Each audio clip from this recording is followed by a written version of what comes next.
आणि मृत्यू पुढं आहे का कल्पांतिप आहे. पण आजची होय सावध जो एरवी तरी साधारण उरी आदळल्या मरण जो आठवी तरी अंत करणं तेच होय. आता आम्हाला तेच करायचं जायचं, दुसरं काहीच करायचं नाही. बरोबर आहे. तुम्ही आम्ही खेळीमेळी कदारोळी आनंदी. कधी झाली सेवानिवृत्ती तुमची? 2017 एंडला झाली माझी. बरं. हा. तेव्हापासून काय आता व्यवसाय करताय? व्यवसाय निवांत ते आहे? पोरं, माझा मुलगा बी मेकॅनिक टोयोटाला मॅनेजर होता. अरे बाप. आता वर्कशॉप आहे त्याचा आंबेजोगाई. बरं. तेव्हा मी त्याच्याकडे लक्ष द्यायचं नाही. सांडून अंगीची खोडी सरपरी घाली या पाताळी ते तोच्या कोण सांभाळ. आपली आपण करा सोडून संसार बंधन तोडा वेगी याच्यासाठी केला होता. आता शेवटीचा दिस गोड व्हावा नक्कीच. हे आपल्याला करायचं, दुसरं काय करायचं. आपण आपलं बघायचं. वामनराव पैचं वाक्य डोक्यात ठेवा, तूच आहेस तुझ्या जीवनाचा शिल्पकार, बाकी काही घेणं नाही. आणि वागताना फक्त दुसऱ्याशी चांगलं वागा बरोबर. हाच परमार्थ आहे. नुसतं बोट फिरवा ज्ञानेश्वरीवर. तुम्हाला बेरकोल कळेल ज्ञानेश्वरी म्हणजे काय.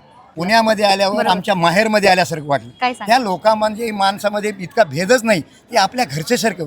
आणि हा पुण्याचा साठा पुणेकर घेतात. आम्ही त्यांच्या अन्नावर वारी करतोय. आम्हाला पुण्य लागत नाही, हे पुण्य तुम्हाला आपली लागते. एक गोष्ट आहे हा, पण. बोला. म्हणजे आम्ही जेव्हा सकाळपासून फिरतोय तेव्हा हा. एक गोष्ट आम्ही बघितली की हा. इथे आता सोशल मीडियावर पण एक गोष्ट फिरतीये हो, की वारकरी नाही गोळाकरी, पण आम्हाला ती पटत नाही. कारण की ह्यामध्ये काही एक वेगळं पण आहे ते मी तुम्ही सांगतो. सांगा. कारण याच्यामध्ये पण लोकांचं आहे, हित. याच्या हा. पणेमध्ये आहेत. हम्म.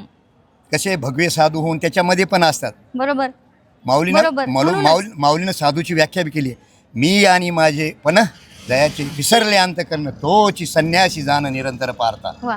माझी आणि माझी आठवण राहतात तो संन्यासी. आता ह्याला कलियुग आहे.